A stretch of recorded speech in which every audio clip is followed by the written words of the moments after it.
What are familiar spirits and how can one defeat them? Before I take you deeper, allow me to say this up front. Familiar spirits are ruthless. Familiar spirits are heartless, are merciless. And not because other diabolic spirits are not ruthless. They are. But familiar spirits, they take the cup. And if there be a spirit that I hate with passion, with everything that is in me, is what we call familiar spirit. In plural, familiar spirits. So what are they? Let's break it down. A normal definition will say familiar spirits is a spirit of a dead person or dead people invoked by another person so that they could receive guidance or prophecy from them. But what does the Bible say about familiar spirits? According to the Hebrew Bible, a familiar spirit is called a household servant. A household servant. And of course, there's a reason why the Bible will call a familiar spirit a household servant. Let's go to Leviticus 19 and we read verse 31. The Bible reads, "Regard not them that have familiar spirits," meaning they are people who have familiar spirits. "Neither seek after wizards to be defiled by them. I am the Lord your God." In Isaiah 8 verse 19, God is saying as well, do not go to people who have familiar spirits. So the word familiar spirits in the Bible appears more than 12 times. In the New Testament, we see the word familiar spirits appearing 2 times and 9 times in the Old Testament. So, since according to the Bible, Hebrew Bible, a familiar spirit is a household servant. What does that mean exactly? I'm going to quickly break it down, then I take you higher. Please pay attention. A household servant is someone that you open your door for. I'll say that again. It's somebody that you open your door for. And depending on how long the person has been working for you, chances are in no time they will know your house, every corner of your house, in and out. They will end up knowing things that you never shared with them. Just by observing you. They will know your favorite meal, favorite food. They will know your favorite drink. They will know what time you go to bed. They will know who visits you, at what time. And because of what they know, because of what they are familiar with, they can easily give you up to the enemy. They can easily betray you. They can easily sell you to your enemies. Remember, the more your enemy knows you, the better for them. The more they will have advantage over you. So a household servant becomes somebody who knows your life, who's familiar with your life. But the mystery here is that you opened a door for them.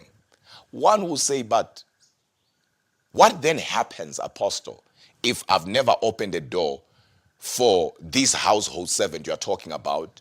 Or if I don't remember opening a door, does that mean I don't have and I can't have familiar spirits as long as I did not open a door, they cannot attack me? Well, let's go to the Bible. And please here, pay attention. In the book of Genesis, here I'm taking you higher. Pay attention. Pay attention. In the book of Genesis chapter 15, God appears to Father Abraham for the second time. Remember the first time he appeared in Genesis 12.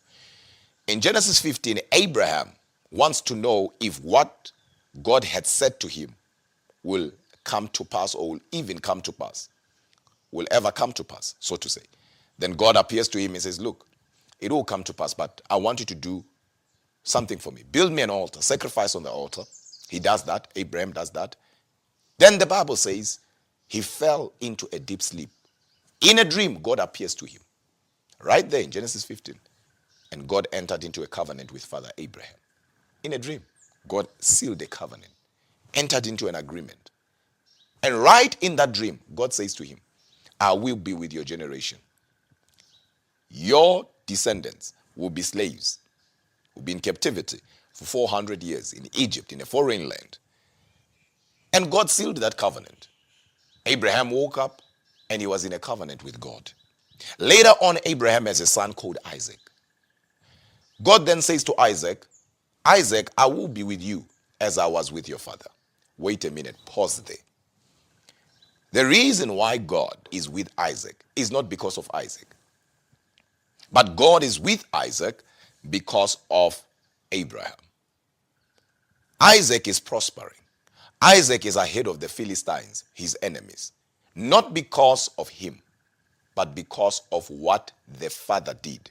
The father opened the door, and in this case, for a divine spirit to be a backing in his life and in the lives of those who come after him. Isaac has sons, Esau and Jacob, and in this case, we'll focus on Jacob. Jacob, everything he touches prospers.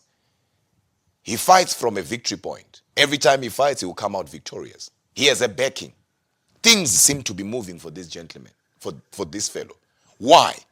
Not because of him or his work ethic or his efforts or his talents or his gifts. No, it's not because he's brilliant. I want you guys to hear me.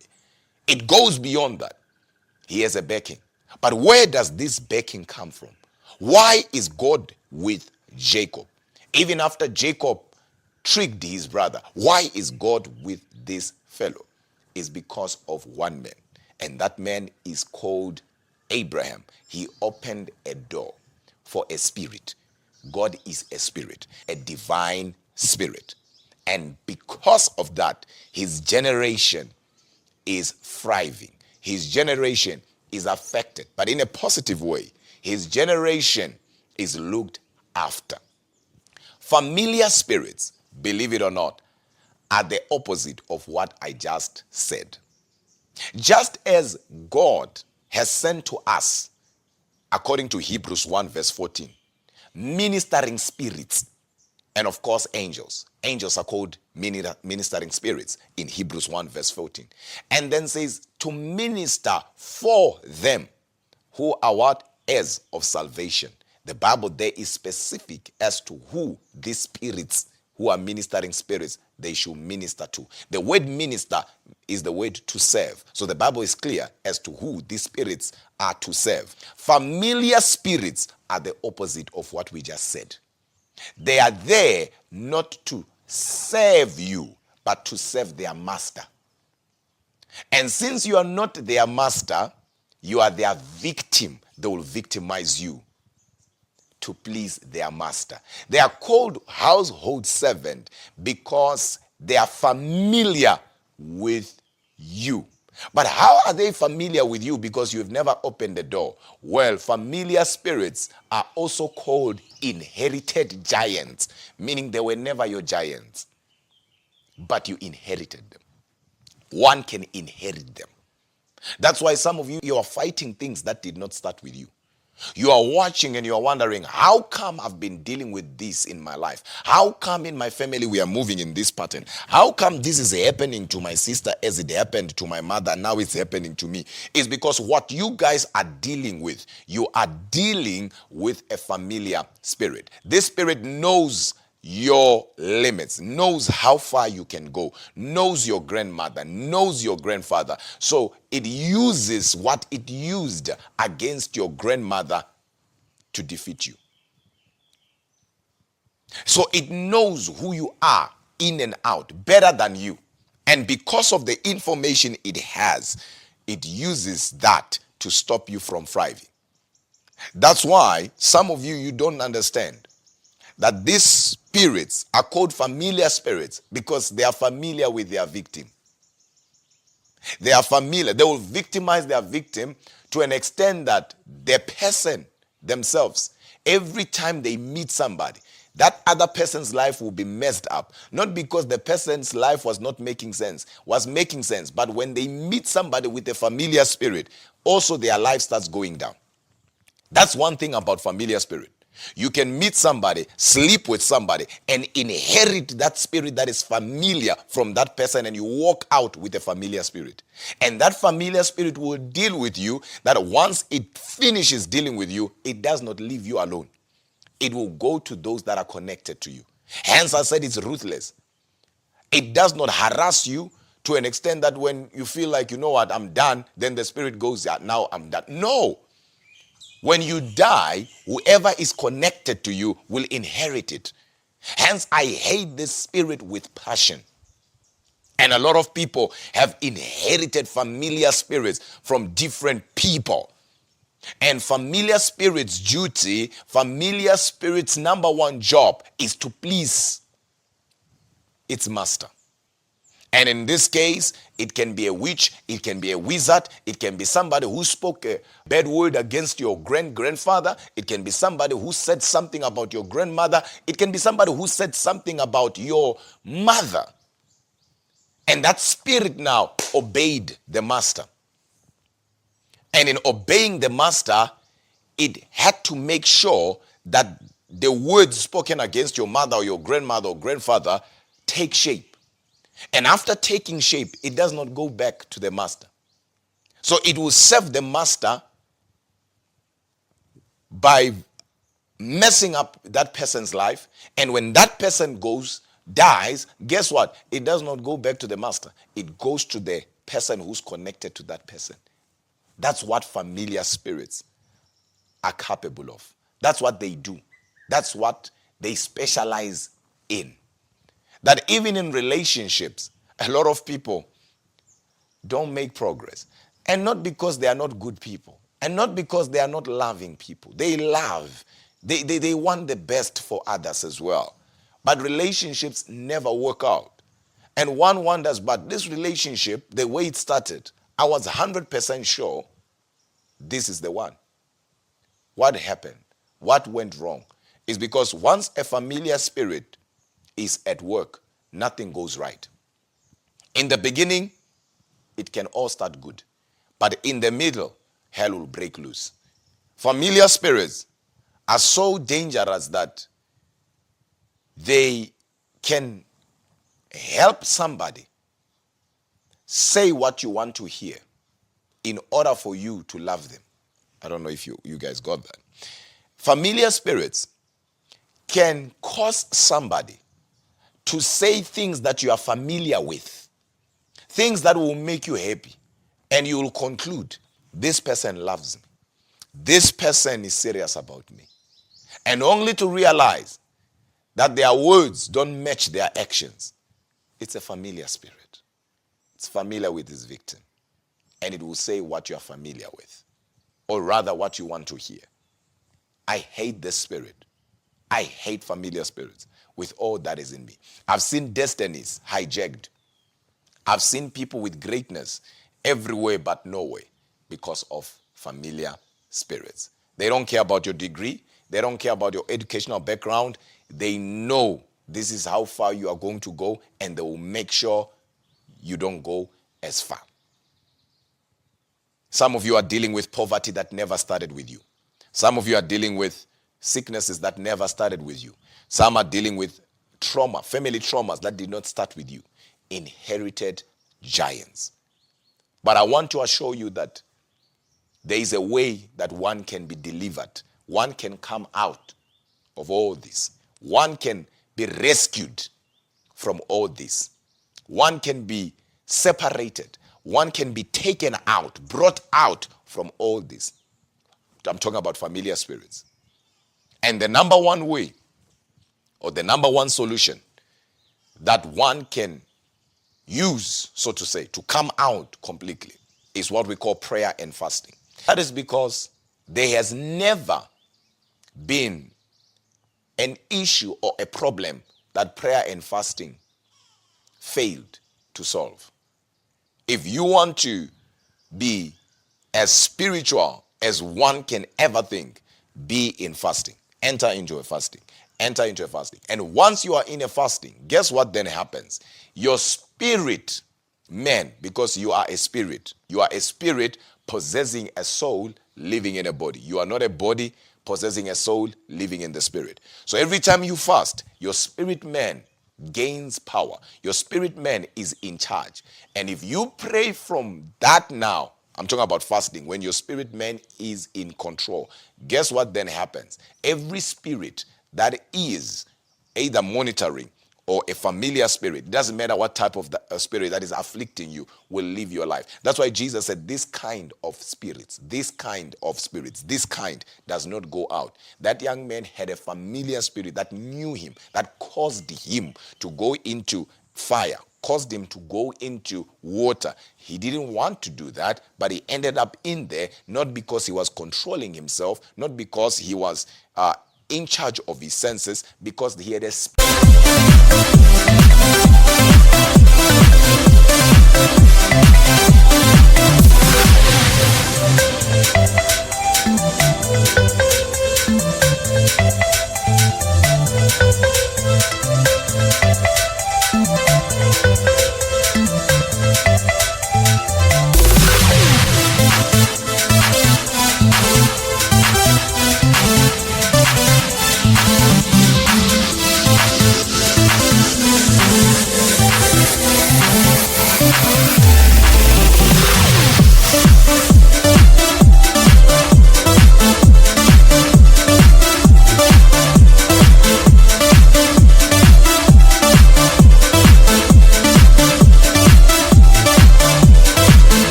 that knew him and caused him to do certain things. But Jesus came and rebuked it. And the disciples asked, how come we failed?